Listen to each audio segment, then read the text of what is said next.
Right, welcome to the first ever episode of the Lessons and Blessings podcast. I'm Sahaz Rajit. And today we're going to be talking about, we don't actually know what we're going to be talking about. We prepared some questions. Many questions. But we I haven't... don't know his questions, he doesn't know my questions. It's just like that. Yeah, so we'll see how it goes. But in general, I think this podcast is going to be about life, spirituality, happiness, and everything in between. So... Everything in between. I like that. Yeah? Yeah. I thought about it in the park earlier, you know. Anyway, let's get into it. Shall I go first? You go first, my guy. All right, man. So my first question for you, Taha, is how has your understanding of God changed throughout your life?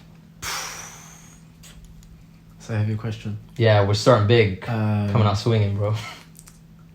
So, that's interesting because I was born Muslim, raised Muslim, and it's kind of a thing where the way that I was raised, I was constantly told that, the Almighty God, Allah subhanahu wa ta'ala, He is forever watching us, forever seeing what we do. So it was a kind of thing where it was an innate kind of feeling that everything that I would do, I would have to think twice. Like, is this thing the right thing to do? Is this thing going to please God? Is this thing going to upset God? And that was like very, very young me, like we're talking 6-7 years old. Right. Yeah, like first consciousness of right and wrong, it would straight away go back to, is this the right thing Islamically? Okay. Okay. And then throughout time, I started like making my own right and wrongs, like what's right for me, what's wrong for me, And like for example, this might be a shocker, but I didn't even know who Beyonce was till year 7. Till I was like 10, 11. Fair, yeah. I didn't know who she was. Okay. Yeah, I didn't know she existed. I didn't even know any type of music back then, apart from like music that I would listen to at home. Right. Which would either be like Arabic music or like Islamic music. Like Native D and Zayn Bika, Rashid Bika, them lot I would listen to when I was younger. That would be the only English music that I would listen to. Right. Everything else would be like Arabic music. Was that the rap that you were playing in the car? Yeah. So, and a bit of Bob Marley. Got to keep it. But Bob Marley, he's spiritual himself anyway. So like very spiritual. Yeah. So in a sense, it was kind of connected. But anyway, went on a tangent. Going back to the whole God thing. So when I started like, finding myself more, finding what I like more outside of religion, I stopped really concentrating on what would make God happy and my relationship with God. And then it really escalated to like more concentrated on me, and I kind of fell astray from Islam, from God and all of that stuff. But it wasn't a thing where I like completely fell off the wagon. It was a thing where more so that I always had it in the back of my mind, but it just wasn't the priority. Like religion wasn't the priority for a long, long time. It wasn't the priority. And then... From when to when would you say it wasn't a priority? So from throughout secondary, really. Throughout secondary, college. Basically like from young childhood through the teens until the age of 20, basically. Okay. So basically from like my whole tens and teens. Yeah. Like it was a whole decade of just not really focusing on my relationship with God. I still pray, still fast, still like, do my my daily routine of making sure that my connection with God wasn't completely lost. It just wasn't any more than that, And my problem with that mainly lied with the fact that I didn't understand it. Till now, I'm still trying to understand it. Like, religion isn't a thing where it's just do or don't do. You have to really go to the root of the thing to actually understand why you're doing this, what it is that you're doing it for. And sometimes you don't even find an answer. And that's when you're following things blindly, which at times can be quite toxic. Yeah. But also at times it can just make you find some kind of unwritten answer. It's just do it and you'll find the answer later on. You'll find the reasoning later on. And sometimes it can be just like, okay, or you'll just be like, no, it's not for me. Right. Yeah. Majority of the people out there, they'll take the option of, no, it's not for me. Yeah. But and it's the easier option to take, because like if something makes you feel uncomfortable, if something doesn't really coincide with your mentality, your way of thinking, it's just easier to let it go. You know, like a lot of people think that relationships are not necessarily against the religion, or they know that they're against the religion but they don't really care. Yeah. Me personally, with my experience, I now completely understand why relationships or any kind of thing before marriage is prohibited. Because genuinely speaking, from my experience, like all of those things, they just build some kind of expectation or some kind of misunderstanding of what will be when you do get married to that person, if you were to actually get married to that person. Like, for example, in one of my experiences, the time period of the actual relationship, which was Islamically incorrect, there was nothing wrong with us as a couple. Only when we started leaning towards doing stuff Islamically correct did we start realizing how different we actually were. Interesting. You know? And it's just crazy, because really and truly you want that end goal. You want that finish line. Yeah? In any race that you do, your aim, regardless, is the finish line, right? And when it comes to any relationship, the finish line, to some people, not necessarily all people, but some people, me specifically, is marriage. Right. Yeah. Me specifically, when I look at any form of relationship, my thinking is, yeah, I can get married to this person. Yeah. I could see myself spending the rest of my life with this person. Yeah. Or not. Yeah. Or not. So when I get into a relationship, that's kind of my mentality. And then, because that's mentality, I kind of like sugarcoat everything, and I kind of like make everything like seem very enticing, rather than look at it from a logical point of view. My emotional thinking takes the better of me a lot, and that's why earlier I told you, when it comes to someone that I'm interested in, as soon as it comes to a point where I'm no longer interested in that person, I remove myself emotionally, because it's that emotional attachment that keeps me within that remit of the relationship. And once I remove that, I'm no longer in that predicament. Yeah. You know? So that's the same thing when it comes to me being with God. You know? Like, majority of the time, it's an emotional connection between me and God. But also, the thing with God is that it's not just an emotional connection, it's also a logical connection. And that's the thing that allows it to be continuous. Because every time that you have a emotional connection with God, it's reinforced with a logical connection, because that logical connection is actually the birth of that emotional connection. You just see it as the other way around. Interesting. See, I don't know if I fully agree with you on that point. Fair. About the logical connection coming first. I think for me personally, I guess my relationship with the concept of God has been quite different.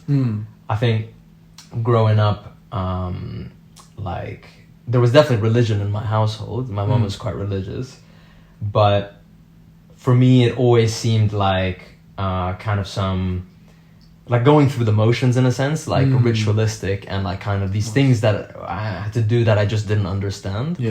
And generally I was like a pretty lazy kid. Like I was off in my world, my head in the clouds, and if you asked me to do anything, like there better be like a reason for it. It's kinda, so I think when I was a teenager, kind of very similar to you actually in terms of the age range, where like I kind of did not really have any kind of sense of God in my head. It was similar, and again it was because I didn't understand what God kind of meant, or what the deeper meaning was behind those rituals and behind those practices. I feel like it's also it's very difficult to like communicate to a child like the actual philosophy and like spirituality of things. Like so I think it's almost like a necessary journey that everybody has to go on, right? Like I think in order to really have faith, you must question your faith. Absolutely. Yeah. Absolutely. And I never had really any sense of faith, because before God was just like this concept, or like this person in the sky, or like, you know, these myths or these stories that I would have heard, and I never really felt anything inside when I said the word God or heard the word God when I was a kid. And then I went through this phase when I was like a teenager of where I feel like my logical brain really started developing, and it kind of kicked in, and I was questioning a lot of the things that I was told throughout my life. Fair. And one of these things was God. And like, you know, I felt that like every time I had a conversation with a religious person, and I just like started asking questions, they would just get like very kind of defensive and like not engage with me on a logical level. That does happen. I used to be like that. Yeah. I mean, it's understandable, right? Like, because a lot of these things are difficult to defend even logically. Like it's actually very esoteric, very kind of hard to put into words kind of stuff. But at the time I just thought like, you know, being the little arrogant shit that I was, like I was like, oh, I'm fucking smarter than all these people. All these guys are just idiots that they believe in this God. It's just like, it's all bullshit. I became like an atheist. I was like super, I really thought like I lumped basically organized religion and all the kind of, as you mentioned, like the sometimes toxic baggage that comes with that, or like the cultural baggage, the political baggage, like the very human baggage of a religion. I just lumped that together with God as the same thing. There was nothing kind of separate. And it all kind of changed when I started having more spiritual experiences, that then kind of made me realize rather the limitations of the logic that I had before, right? Because I think to a lot of hyper rational people, like hyper kind of intellectual people, like the statement that you made about like, you know, God being logical and emotional, this kind of connection, like that would kind of make them clench, like they wouldn't agree, but I think it starts coming from the fact it's not necessarily a logical thing of like, you know, if A then B, let me like trace it all back and I'll figure it all out. Is more, it's like it's a meta kind of logical thing of like realizing that like how limited your faculty of logic is. Like you're just a human being trying to figure something out. Like this universe is incredibly complex. Your capacity is very limited, and it's when you start to realize that it's like just because something doesn't immediately make sense to you in your head, it doesn't mean that it's wrong. It doesn't mean that it's not true. And it's kind of like for me, the thing is like God really kicked in as an emotional truth because of the suffering that I experienced. Because I started suffering, being very anxious about things because I didn't have any kind of sense of faith or any kind of or I didn't feel like things were meant to be. Because when you take a very kind of atheist approach, it's just kind of everything feels very random, right? Because you're quite closed-minded to it. Yeah. And I think it's this kind of space where you become like your ego in a sense becomes like the ultimate kind of authority or arbiter of like your kind of the most powerful thing in your experience of life. And suddenly when there's things that you cannot control and you really realize and deep that like fuck, I'm really not in control of this situation, I feel like I'm drowning, there's nothing else, no other force of like order or benevolence in your worldview that will necessarily help you out other than you and like literally the people around you. And then you're faced with situations where nobody can help you, and that feels very cold, very isolating, very powerless, and like you feel extremely like a victim in a hostile universe, and that's just like a very shitty place to be. And I think it got to the point where like the anxiety got so bad in a period of my life that it's almost like I kind of broke through the shell of like my ego and this thinking. And I would just abandon this need to be like the smartest one and like have it all in my head, and just started looking more clearly at how it was and realizing how little I knew and how much space there actually was in my experience for this essence of God. I just wasn't looking at it properly. But it really, for me at least, came from a very emotional thing as opposed to like a logical thing. Fair enough. But let me ask you this. Yeah. Right now, Yeah. do you feel like having a God is logical? Not saying that anyone that does not have a God is illogical, but just simply saying in your personal experience. Yeah.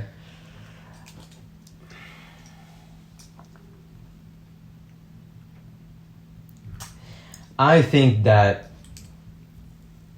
the only logical thing is to only believe what you can verify for yourself. Fair enough. I like that.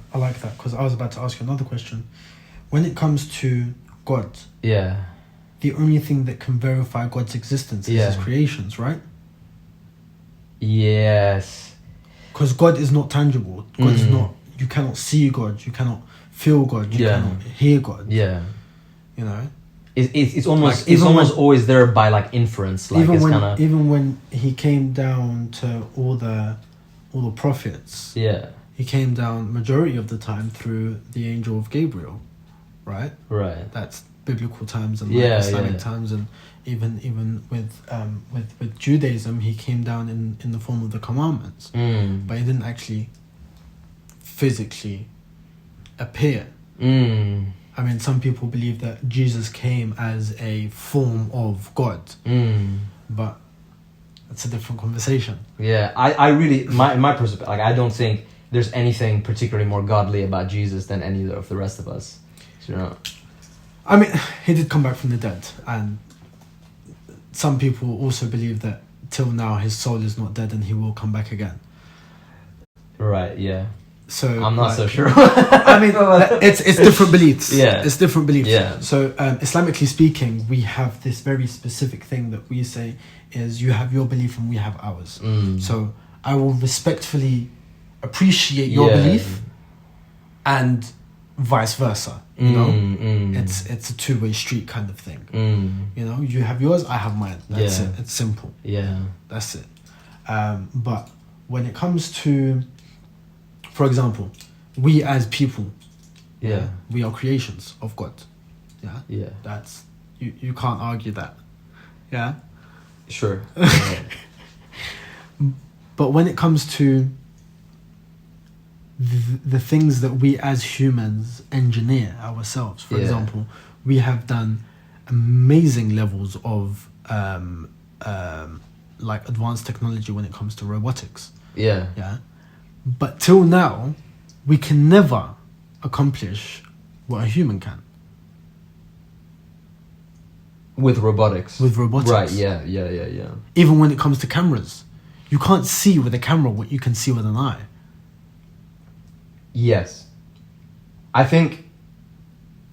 Okay, yeah, I think I see what you're trying to say with your example. I think potentially a kind of less, like a more robust example is that you can never create something as complex as the human being, capable of doing all the things they can. Because, for example, computers, they can do things that we can do, but some of the things they can do much better, like maths, like calculation. Absolutely, and that's undeniable. Yeah. But at the same time, it's like when you look at the human creation and you look at even our skin cells, even the way that our skin is like meshed together, it's godly. There's no other way to describe it. Yeah, it's baffling for sure. At the very least, it's baffling. At the very least, it's baffling. But as a spiritual person, as an Islamic person, I would say it's godly. Yeah. Maybe other people would disagree with me, but that's from a subjective point of view. Unfortunately, I think God is such a charged word. It is because it's very unfortunate that that's the case. It's very unfortunate, but that's the world that we live in today. Yeah, because I think it means so many things to different people. Like, for me, the word God, I was like literally allergic to the word until like a few years ago. Even after I started having spiritual experience, I was still like, I don't want to adopt all the baggage. Because literally for so many people, you know, Muslim people, Christian people, Jewish people, Hindu people, like of all religions, like God in their mind for a lot of people is literally like a person, like this judge out there, like kind of. I mean, look, I don't know in terms of like I've done some studies on Christianity and Judaism, but not intense studies. I don't know that much to say that I'm knowledgeable of those religions. But when it comes to Islam specifically, we do have a teaching of constantly saying to yourself to fear God. Yeah, but it's not actually to fear Him. So the word in Arabic is taqwa. Yeah, and taqwa basically means it has multiple different interpretations. The interpretation that most resonates with me personally is the fear of losing His love. So whenever you do an action, you reconfigure yourself to have taqwa in what you do. And in my interpretation, the one that I resonate most, it basically just means make sure that action does not allow you to lose love from God. It's quite simple. Yeah. So in your view, is the love of God something that you can lose permanently? No, because God is all loving. But at the same time, you only want to gain more. You don't ever want to lose any. So regardless of what it is that you have at the moment, you don't want to lose it. You know? So for example, right now, God loves me. And He shows me that every day by simply just blessing me with another day. Yeah. Blessing me with air that I can breathe, blessing me with people around me, blessing me with things that I can see, that I can appreciate, you know? Those blessings are His love. And it's also an opportunity to better myself. It's also an opportunity to grow as a person. And that is another level of His love. You know? And that's why we need to take care of ourselves. Because as long as we take care of ourselves, we are a responsibility on ourselves. And that's why we have to take care of ourselves. And by taking care of ourselves, we show appreciation to God's love to us by giving us this body, by giving us this world. We take care of ourselves, we take care of the world, we take care of people around us. Why? Because it is a God-given gift and we have responsibility on those things. The first and foremost responsibility is yourself, and then those people around you, and then the environment that you live in. Interesting. And something that I wanted to touch on earlier, in terms of, you said that when people show aggression towards faith, they usually get quite tense and they usually are quite guarded. It's interesting that you said that, because the other day I was talking with someone and he gave an example that I had never heard of before. At the time of the Prophet Muhammad sallallahu alaihi wasallam, peace be upon him, a man came into the mosque and pissed in the middle of the mosque. I've heard this story, yeah. And he said, let him be. Yeah. The Prophet Muhammad, imagine, the Prophet. Yeah. Let him be. Everyone was about to jump the guy. Yeah. And just knock him out. And they're like, no, leave him be. We don't know his reasoning. We don't know if one day he might actually come here and pray.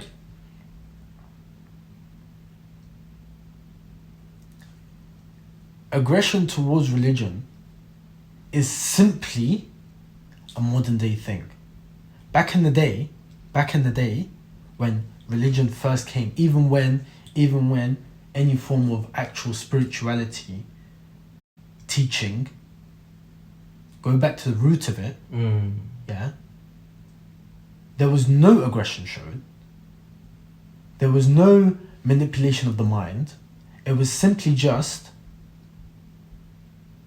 this is something that I'm doing. If you want to follow, you're more than welcome. I think, yeah. Well, it's hard, obviously, to know for certain how things went down. I do believe, I don't know about chronologically, but at least in terms of depth of understanding, if you go further back, like in the core of every major religion are the same spiritual teachings or the same kind of truth. Absolutely. I think that's the biggest evidence for like really God being real, because it's like anybody can pick up any of these texts, and if you've lived life being observant, things will resonate with you of what is said. Absolutely. But then the details come in, right? The details, the prescriptions, and this is where I feel like the social kind of baggage and the political baggage starts coming in, because religion historically has not only been this kind of like, as you say, this pure gateway to like spirituality, or this pure gateway to God. It's also been a way of organizing society, creating order, creating harmony, peace. And I think there has historically been a lot of aggression between religions because of the details. And I think potentially that's where the phrase "the devil is in the details" comes from. You know what I mean? Like, I think that originally means something else, but it applies here as well. Like, I think this is really the challenge for us as humanity moving forward, is to acknowledge the commonality, like the deep commonality between all these different cultures, religions, beliefs. Like the core values are. What do you feel that is? It's even like what you said. It's just love. And you don't even have to use the word God. This is the thing. Like everything you said, that's true. I could translate and say the same thing without using the word God necessarily. But it's acknowledged. It's acknowledged as a similar thing. Because even without using the word God, we all know that it's not necessarily the conventional thought of what God is. Yeah. But it's still understood. I mean, the word God is only one letter away from the word good, right? Like, absolutely. I think God is good. I think there is this deep intuitive understanding of like what is like the greater kind of good, like what is beautiful and what is harmonious and what is in alignment with nature, with, you could say, God, with like kind of harmony, peace. Like it's hard, I think, to find somebody who would not think that like what is important is to ensure that we live in a world where everybody can just flourish and be happy, right? Like if that's not the vision for humanity, then like what is really, right? Like I think that's the goal for every religion. But I think, because if you think about it, like it's all just people are extremely fallible. It's all just people constructing these ideas about God and the interpretation of like what this kind of perfect system or society would be, and then like you just happen like, oh look, there's those people who like they're saying different things, and like it's very easy for that to become conflict, man. It's very hard to kind of orchestrate peace on a large scale. I don't know. I think this is really probably like one of the biggest questions going forward, because we need everybody on the same page, and like to realize that we're like not necessarily because look, the beautiful thing about conflict is that it teaches you. Like even within religion, within one specific religion, let's take Islam for example. Yeah. There is so much conflict within Islam. It's like, no, this teaches us this. No, this teaches us this. There's different interpretations. Right. And then people take that interpretation and they're just like, every other interpretation is wrong. Right. Which is, really and truly, it's wrong to do that. But at the same time, it's not wrong to have an interpretation. Yeah. It's just wrong to believe that all other interpretations are wrong. Oh, no. I hear what you're saying. I guess what I mean by everybody being on the same page is not that everybody has to believe in the same thing. Okay, fair. Hardly. Like, fair. I think belief, and this ultimately ties back in also to what we were saying before about logic, right? Because I think that there is a logical way of like integrating God into your worldview and it really depends on how you view belief. Belief is not like this ultimate thing that like you need your beliefs to be like correct, true. Like belief is also a tool. It's a mental tool that is useful. Like there are useful beliefs and not useful beliefs. It's very hard on a very deep philosophical level, like to know what is true, what is not true. Like knowledge, like to say I know.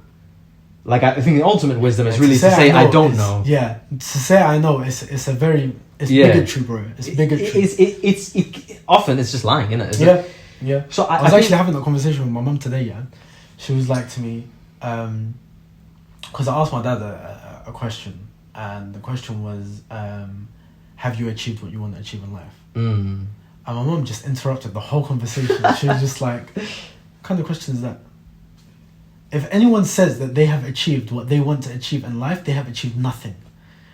Because to say that you have achieved what you want to achieve in life basically means that you are arrogant. Interesting. Because achieving something in life is the first step to achieving the next thing. Yeah. You know? For example, we've been studying our whole lives. Yeah? Yeah. But each part of studying is an achievement, but it is an achievement to the next stage of achievement. Right. Right? So when we finish uni, it is the final achievement, conventionally speaking, to the next stage of achievement, which is getting a job, which is the next stage of achievement, which is a promotion in the job, which is the next stage of achievement. It's a constant. Growth is a constant. It's a constant. Yeah. So she was like to me, genuinely, that was a dumb question. Big up Mumsy, bro. Mumsy's on it. Mumsy's the on it. Seventh sense, man. Bro, I'm telling you, man. I think that's a super interesting point, because one of the other questions I had here is, why do we suffer? Because I think that is that's really the question that brought me towards looking at. Conscious of time, bro. We're conscious of time. Let's wrap it up soon. Yeah. But I think with the thing of suffering, it's like you'd think, like, I think a very naive thing that makes a lot of people throw away or like have a crisis of faith is like, why is there so much suffering in the world? Like, why is there so much suffering in my life? Like, why am I in so much pain? Like, why, if there is a God and he truly loves us, why doesn't he just make us happy all the time? Why is this like happiness something that we have to work and strive so hard for? And there is this very real sense, though, in which I think the more mature understanding is that happiness is not the goal. Like, God is not just there to make you happy. Like it seems that there is this fundamental truth about life that, like, what is meant for us, our souls, is growth and evolution. Like there is something extremely holy and and really important and very essential about accepting growth in life. Nice. Like, growth seems to be like more important than other things. Like it's like, you know, in Taoism, you have like the yin and the yang, like the good and the bad. But there's this greater good that is of like the whole picture, and that is this constant dance, this evolution, this growth, this refinement. And I think that ties back really nicely with what your mom is saying, is that like you will never, in any tangible sense, of like any kind of physical achievement, material achievement, or even mental conceptual achievement in terms of like your goals and anything you can even fathom in your mind, you'll never be done. Because to be done is to be dead. It's the end. Because it will always be transforming, evolving, continuing, and growing. Well, according to some beliefs, even when you're dead, you're still not dead. Yeah. I mean, that's for next time. Well, guys, I hope you've enjoyed this. Let us know if you have. Let us know if you have any questions. Let us know if you haven't. Also, if you've said anything wrong, let us know. Absolutely. There's always room for improvement. 100%. As we said, life is growth. Yeah. So help us grow. Hopefully we're helping you grow. Expand your mind. Absolutely. We'll see you soon. Bless up, guys. Take care of yourselves. Love.